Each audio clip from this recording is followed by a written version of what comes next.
excited for you, 2020. We just knew you would be a year unlike any other.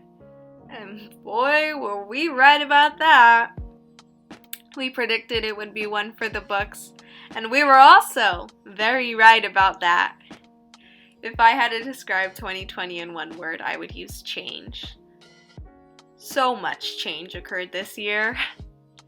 In January, the world was buzzing per usual until the passing of Kobe and Gianna Bryant alongside 7 other people. It felt like the whole world took a moment of silence.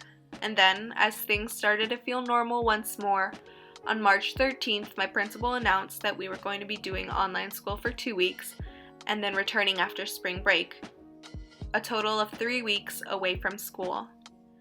But it's been 9 months and things are anything but ordinary.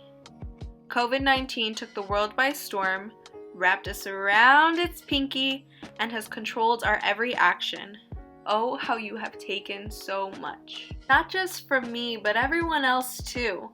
I don't think I speak for myself when I say I had dreams, wishes, and things I hope to accomplish this year. Things that have been postponed, canceled, or are still in question because we don't know what the future holds.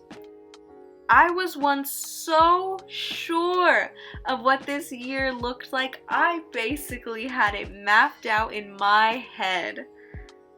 March and April were going to be dub season for our boys volleyball team. April, I was going to be stressed for my AP World exam, my first AP test. In May, I was going to take it, and later that same month, I was going to choose my classes for the next year. The year I could not wait for, my junior year. June was supposed to be my spring concert where I hoped to be announced into chamber singers, where I would wrap up my sophomore year strong. And in July, you'll never believe it, I was supposed to go to Europe with my best friend in a choir group unlike any other. But you see, a lot of that didn't get to happen. We were all living in a world that was so fast-paced, we forgot what it was like to come to a stop and take a breath, and before we knew it, the world was forced to a halt. And after a while, the days felt the same, and each one was just a drag. But even in the darkest of times, we clung to hope because that was all we could do. And through our time sitting at home came self-evaluation, self-love, and overall just relearning who we are as people and who we are as individuals. People were choosing hate and denial over love and acceptance. May 25th, 2020, another date to remember. Someone who was a son, a brother, a father, a fiance, and a person above anything else suffered for 8 minutes and 46 seconds under Derek Chauvin's knee until he passed away. George Floyd, may you rest in peace. His people were angry. I was angry. The world was angry that we let this happen and that we've let it happen to so many others before him and still to those after him. March 13th, 2020, Breonna Taylor, I am so sorry.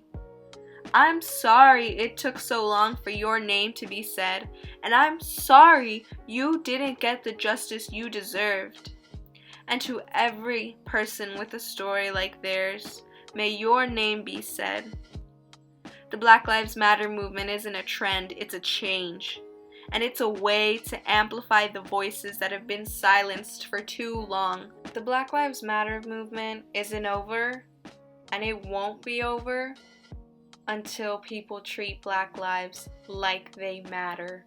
2020 brought forth many challenges, and I learned things I never thought I'd have to learn, like how to hang out with your friends over Zoom or Google Meet, depending on what you use and what you prefer. Because some people prefer the other one, and I never thought I'd be saying that. I learned that a lot of people like having small businesses, and that it's a really cool thing to support, and that you should support small businesses. I learned that I do not like spending time away from my family and that I miss the days where every Sunday they'd come over and we'd have a carne asada or something like that.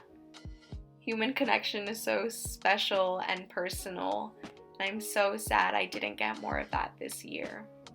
I was able to travel to Mexico, which is the one place that I was able to go. I went where my dad grew up, and I loved it, and I can't wait to go back and to take more family when it's safer. And I want to say that the biggest thing I learned was to never take anything for granted. I mean, I'm not an ungrateful person. I've always been really grateful of what I've had, but this year really put things into perspective on how much light there is in the little things and how those things can matter the most. This year flew by in an instant, and I can't believe I'm saying goodbye to 2020 and welcome 2021. Oh, we forgot to do that. Happy New